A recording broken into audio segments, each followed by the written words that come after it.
You're listening to the Business Wealth Impact Podcast, your source for empowering information and cutting-edge ideas from the world's top minds. I'm your host, Jeanne Omlor, founder of seven-figure coaching company, Jeanne Omlor International.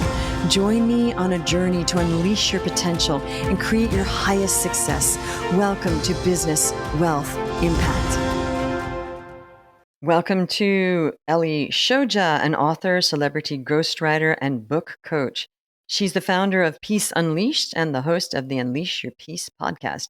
She's passionate about helping thought leaders and visionaries write and publish impactful books that amplify their voice and transform the world. Welcome, Ellie. Hello, it's so nice to be here with you. Thanks so much for having me. So I'm really interested in hearing your story of how you became a ghostwriter. And you've worked with some famous people writing their books, and now you're coaching people on that. What got you there? What got me started is that I've always been writing. I grew up in Germany, Iran, and Turkey. I'm an immigrant, moved to the US when I was 15, and every step of the way, every country I lived in, every language I spoke in, I have always been writing. Writing has been the one through line. So I've won writing competitions as far back as I can remember. I published my own books, and then I became a celebrity ghostwriter. And it just felt like a natural transition. For me and my clients, writer's block does not exist. So I've developed strategies to basically get through any writing project. And because of that, I started coaching people. People kept calling me, how do I finish this book? And I realized I'm really effective as a coach. So I transitioned a couple years ago to mostly doing coaching. I still ghostwrite on occasion, but it has to be a very special project. Okay, now you have a very interesting background, and there's a reason why you lived in so many countries. So, how did that? My father was an international con man. That that statement sometimes garners all sorts of interesting reactions, like, "Oh, that is so cool." It really was not very cool. It was very Mm, traumatic, and it was when I was 12. We had to literally run away from my dad. We were living in Germany, and by then I had moved over 30 times. I had severe nervous tics. I had anger issues. I literally could not process my emotions because they were so big for me. And my dad was supposed to be this, stable character in my life as a girl, as a young girl, which he was not. So we had to run away from my dad.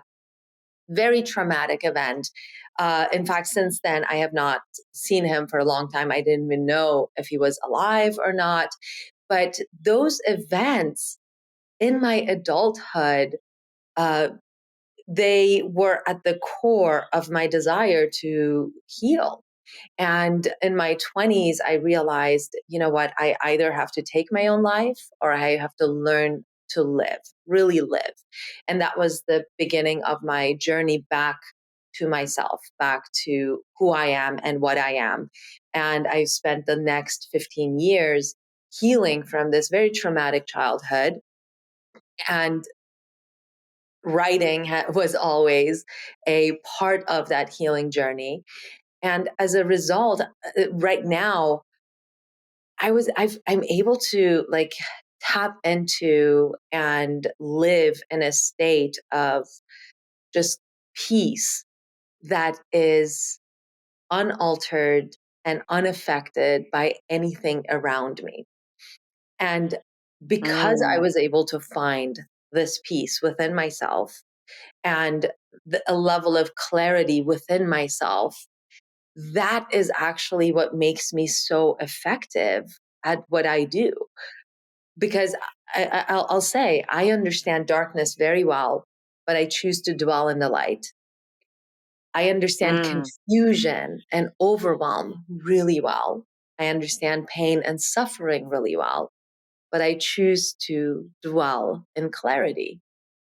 And once you mm. access that clarity within yourself, I think that's why I'm able to bring so much clarity to the people around me, to my clients. And, when I work with clients, it translates into every aspect of my life, right? So when I work with clients, Mm, within 6 to 12 months, we have a book, and it's almost like mm, magic, but it happens mm, because I was able to find clarity and peace and connection within myself. And then somehow they're able to find it within themselves. Okay, so peace, because that's part of the Mhm. the title of your podcast, has a lot to do Yeah. with your success.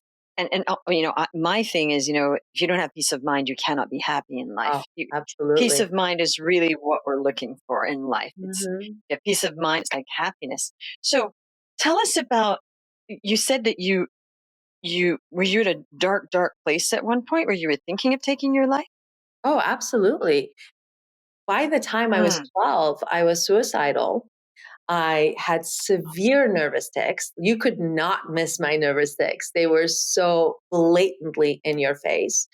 You could not talk to me. Like, my mom couldn't say two words to me without me, blowing my lid, because I had such potent anger inside of me.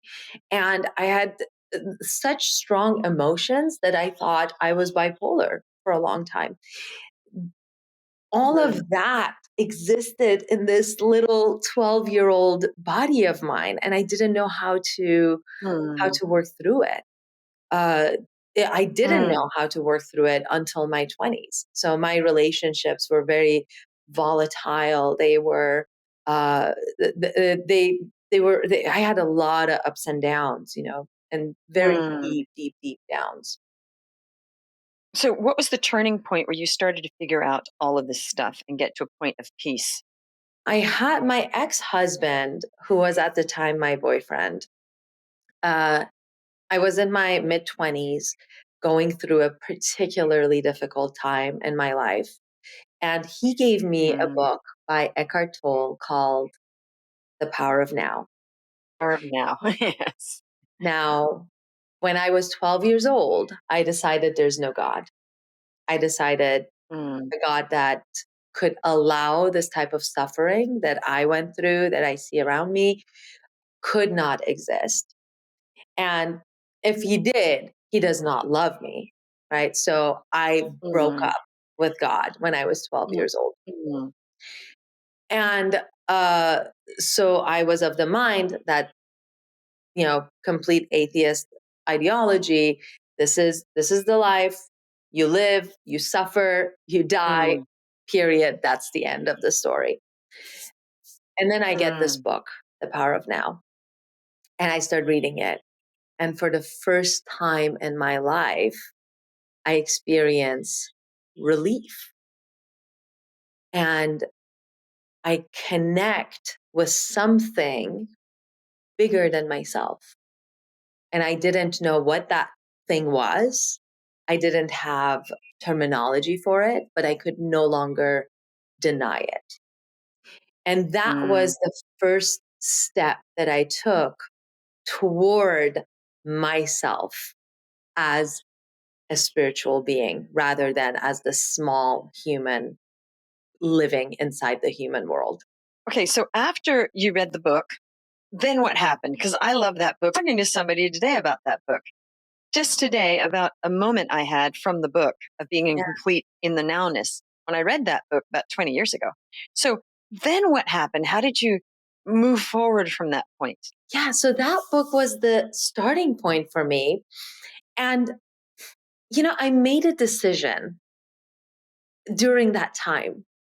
I said, I didn't have control over the the life I was born into. I know better now. I know that we choose the lives we are born into, but at the time, I did not have that language. So at the time, I said, you know Mm, what? I didn't have control over the life I was born into, but I will have control over the life I create, and I want peace. And my company is called Peace Unleashed, right? Came 20 years later, 15 years later.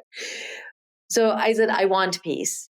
And the thing is, whatever it is you want, once you make the decision, the pieces of the puzzle start to show up for you.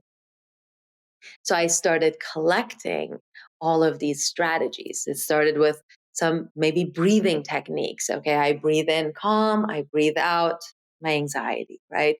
It started with slowing down, my breath. It started with listening to the silence between the words. It started with all of these little baby steps towards creating some level of relief on a daily basis for myself.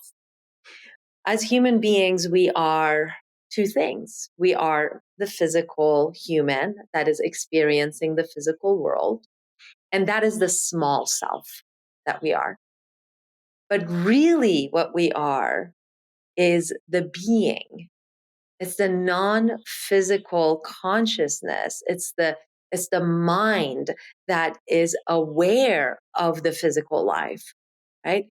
It's that part of us that is really, truly powerful, because that part of us creates with the power of the mind, of the decision, of the intention, right? So I started tapping into that mind, and my healing started to unfold within me and trickle out into my life, into the Mm. lives of everyone around me. And something really amazing happens when you start to connect to that non physical part of yourself. You start to understand what your purpose in life is. And I Mm. have come to believe that our purpose in life is forgiveness, it's peace, and it's love. There's Mm. nothing we Very have to profound. do. There's nothing we have to do. There's nothing we have to create. Right. But we do create because we're humans and humans create. Absolutely. Yeah. The trouble is, most of our creations are rooted in our desire to be seen and in Mm-hmm. our fear of being left out and in the guilt Mm. of what we think we are, right? I think I am guilty for existing. Therefore, I have to build this monstrosity so that I can prove to people that I am worthy, right? Most of people's creations come from this, right? From However, lack. from lack, from a Mm. lack of connection with yourself.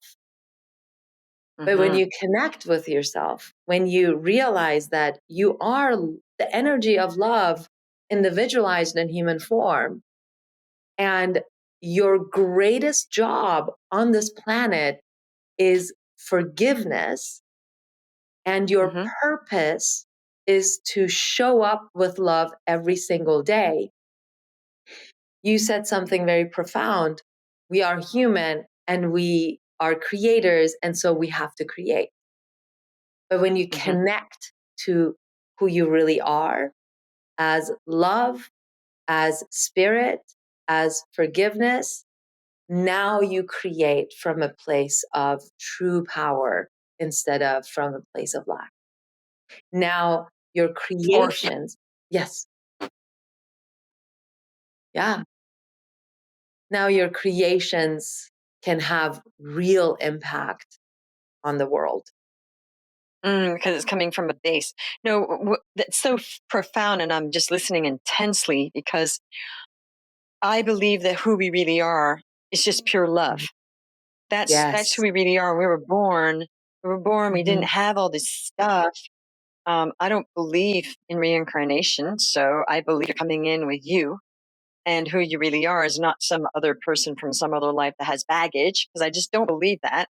Mhm. So who you really are then couldn't be anything but pure love, because it's just you and it's not some reincarnation of somebody that had problems, right? Mhm. Because that's like, it's hard to believe that you're bringing in all this stuff from before, So who you really are is pure love, because we can change how we look.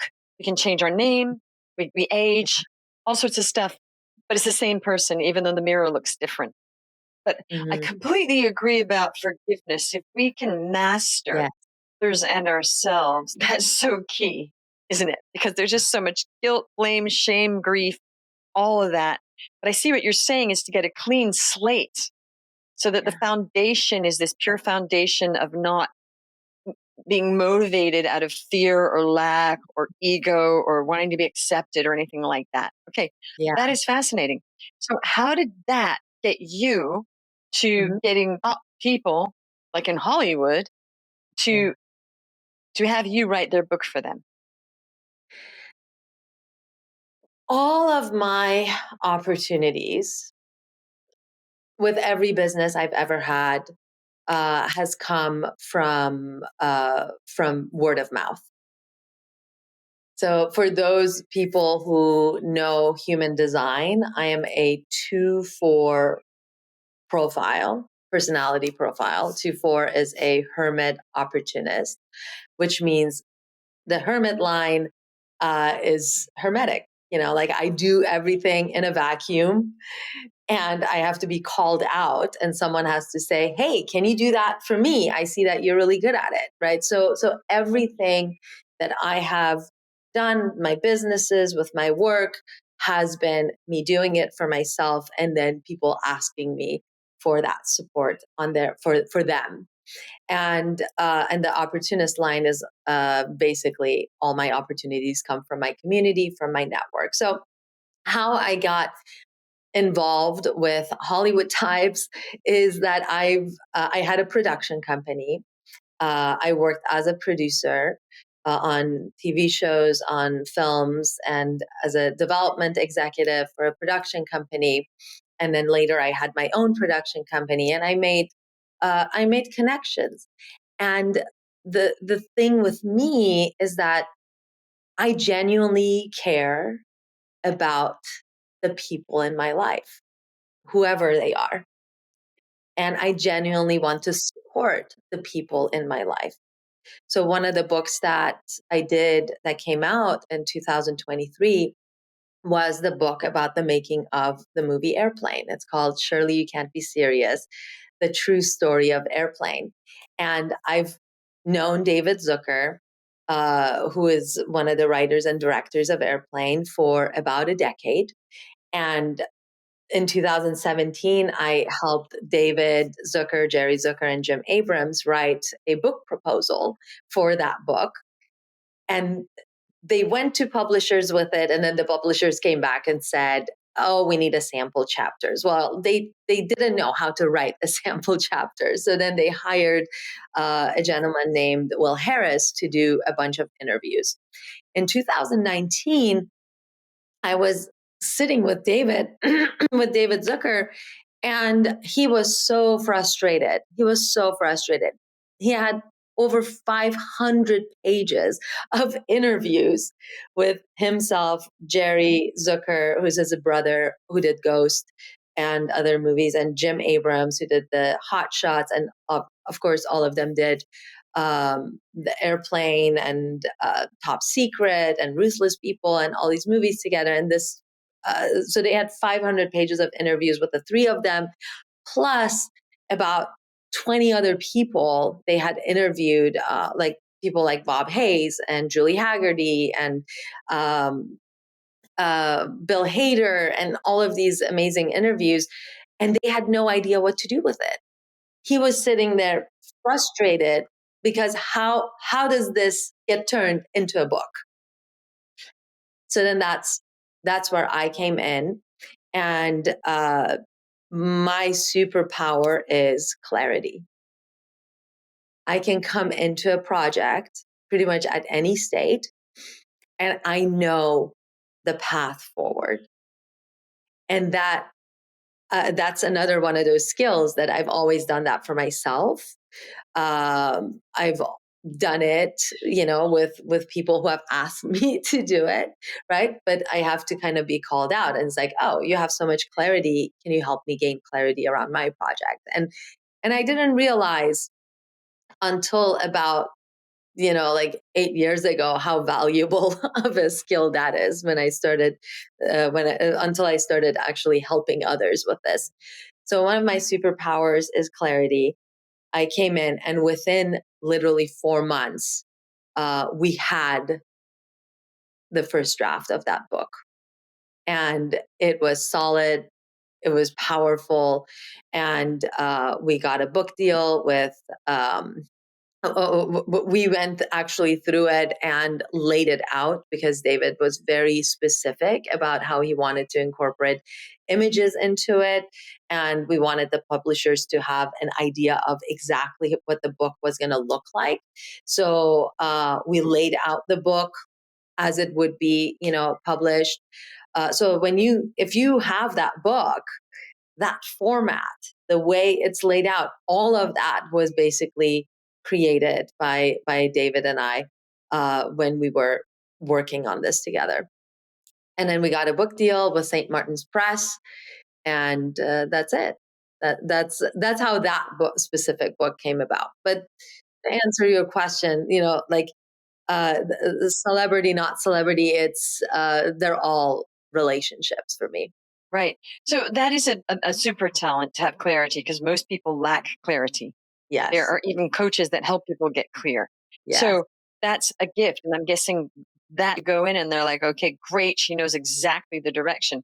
So then now with the coaching, you're helping people to write their own books and to also write them without writer's block. Yes. Right? Yeah. I have a process.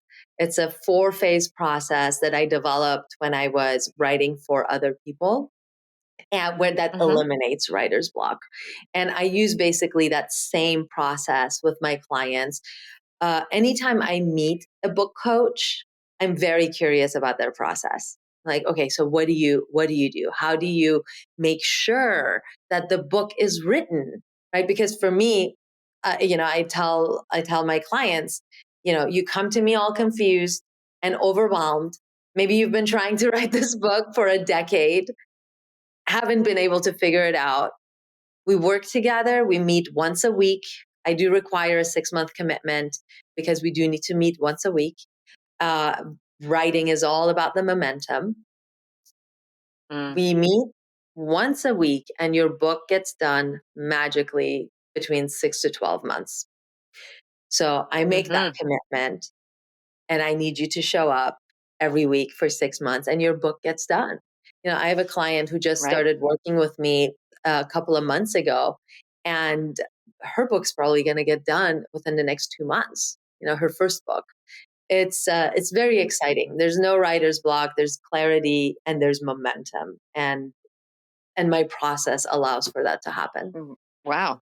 Okay. So, and they also have to do the writing. So that does have to happen. It's not just meeting you once a week. They have to go away and do their work. Yeah, but the writing takes care of itself. It's very interesting because in the first phase of working together, I call it the extraction phase. We are getting together, and what we're doing, what my job is during that first phase, is extract everything that you want to say in your book out of you. So that phase, what I find is most coaches will not spend the time that is necessary on that in particular. But the way it looks for me is we meet, I have a document that I create that both of us have access to. And uh, during our sessions together, I am literally asking questions. And this document is organized, but not as a book.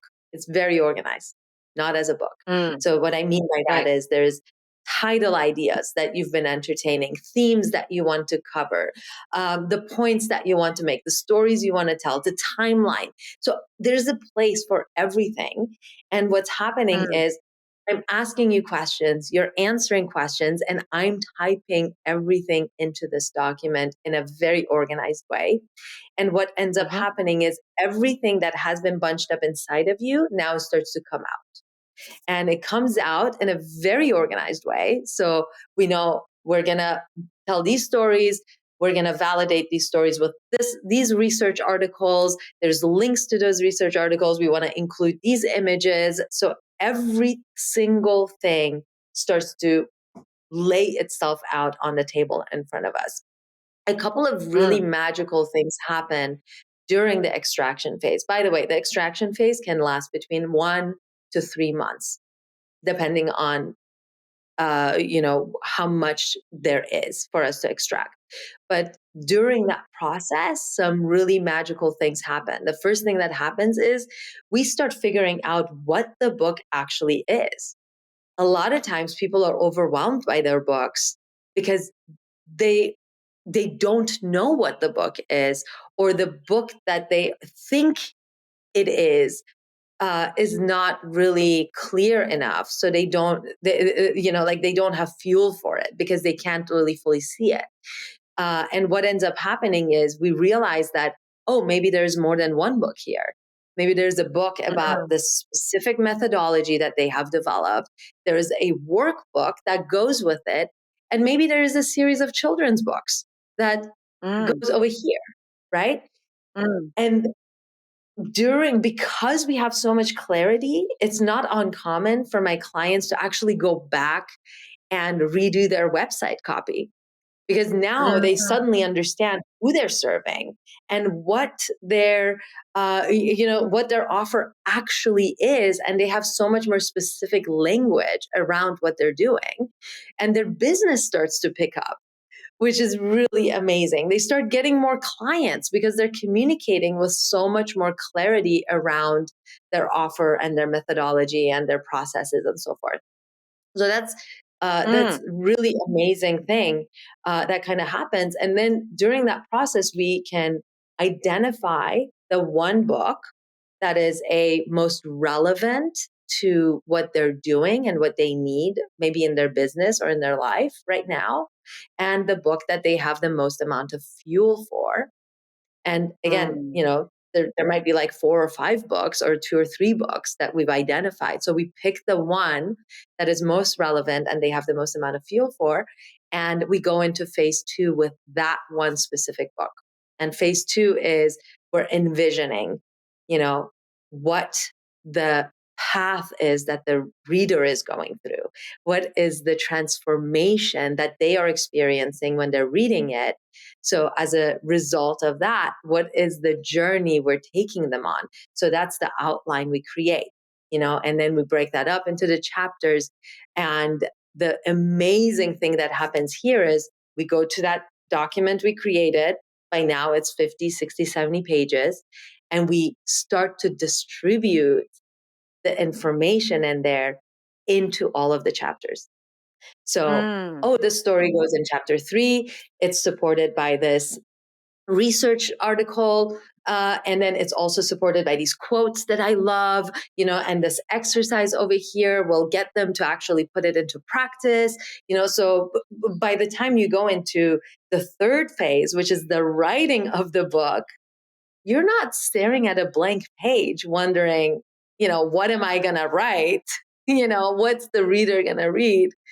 You literally have like 4 or 5 pages of notes that you're starting with. So that chapter basically just writes itself. Well, thank you for sharing that whole process. I can see now what you mean about no writer's block, and also the fact that you're typing it in Mhm. for them and with them is very supportive. Yeah. Okay, so you have a fascinating process. You definitely know what you're doing. What would you say to people? Like, what's some life hack or something that you just want to share with people? Life hack. Oh my gosh, that's such a big question. If it comes to writing, take my process. It works. Listen to this podcast again and take that process. So don't wait to have an idea for what your book is, because the action creates clarity, right? You have to take action. Create a document for yourself that is organized, but not as a book, and just dump everything you want to say into this document in an organized way. The analogy I like to use is a painter needs paint to paint, right? Needs to put all the paint on their palette and then pick it up and put it on a canvas. A sculptor needs clay, needs to take a bunch of clay, dump it in front of them and start molding it. A writer needs words. So that first document that you create without an editor, right? Without any judgment, lock that editor into a closet somewhere. Stop judging yourself. This is not your book. This is you literally creating paint for your painting. That is so good. Right? You're creating the clay for your sculpture. Right. Sculpture. That is so good. You're just basically creating the materials. So don't overthink it. Don't worry about it. Stop being the inner critic and get that material out. And then from that point, very good. Yeah, that is amazing advice. Thank you for taking us through that whole process. I think that's highly helpful for people that just want to get started on their own. Okay, so Ellie, this has been a pleasure to have you on the show. Everything Ellie will be in the show notes. And if you want to reach out to her, go ahead. She's very lovely and very accessible. So from daughter of a con man to a very successful ghostwriter. I love what you said about taking action creates clarity. I couldn't agree more than sitting there and hoping something's going to happen. My thing is, the remedy for everything is taking one step. That's one of my mottos. The remedy for everything in our life is just taking one step. And you talked about that earlier. And you said you were doing baby steps, like just the breathing, taking that one step. And that is the remedy. So you just proved that again to me. So Ellie, thank you so much for turning up. And thank you everybody for listening. You're listening to the Business Wealth Impact Podcast, your source for empowering information and cutting-edge ideas from the world's top minds. I'm your host, Jeanne Omlor, founder of seven-figure coaching company, Jeanne Omlor International. Join me on a journey to unleash your potential and create your highest success. Welcome to Business Wealth Impact.